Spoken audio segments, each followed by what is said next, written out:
இப்போ ஸ்ரீ வந்து பெரிய சூப்பர் ஸ்டாராக இருந்தாலும் வச்சுக்கங்களேன், என்னாச்சுங்க வந்து சூப்பர் ஸ்டார் வந்து நடிக்கிறதே இல்லை, ஏன் வந்து விஜய் நடிக்கிறதே இல்லை, ஏன் ரஜினி நடிக்கிறதேன்னு சொல்லுவாங்க.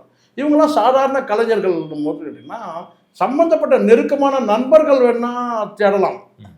ரொம்ப நெருக்கமான நண்பர் இப்போ ஸ்ரீக்கே வந்து ரொம்ப நெருக்கமான நண்பர்கள் இருந்தாங்கன்னா ஸ்ரீக்கு என்ன ஆச்சுன்னு கவலைப்படுவாங்க, தேடுவாங்க, இல்லை குடும்ப உறுப்பினர் கூட தேடுவாங்க.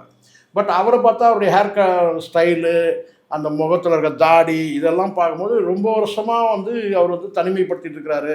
அந்த கான்சன்ட்ரேஷனாக அதில் இருக்காது. நீங்கள் என்ன தான் எதிர்க்க வந்து பார்த்தீங்கன்னா வந்து பெரியார் வந்து ஒரு என்ன சொன்ன ஒரு ஸ்டண்ட்டு காட்சியை போட்டாலும் சரி, இல்லை வேறு எந்த காதல் காட்சியை போட்டாலும், இல்லை செக்ஸுவலான காட்சிகள் போட்டாலும் கூட பார்த்தீங்கன்னா அவர் அதை வெறிச்சு பார்த்துட்டே இருப்பார். அவருடைய எண்ணங்கள்லாம் வேறு எங்கேயோ இருக்கும். அது அவரை எதுவுமே ஷேக் பண்ணாது. இப்படிப்பட்ட தனிமை இருக்குது. தனிமையிலே மொத்தமாக வந்து ஐசோலேஷன் பண்ணிக்கிறது வெளி தொடர்புலேருந்து. அப்படிப்பட்ட தனிமையில் இருக்கிறவங்களுக்கு தான் வந்து இந்த மாதிரி இருக்கும்.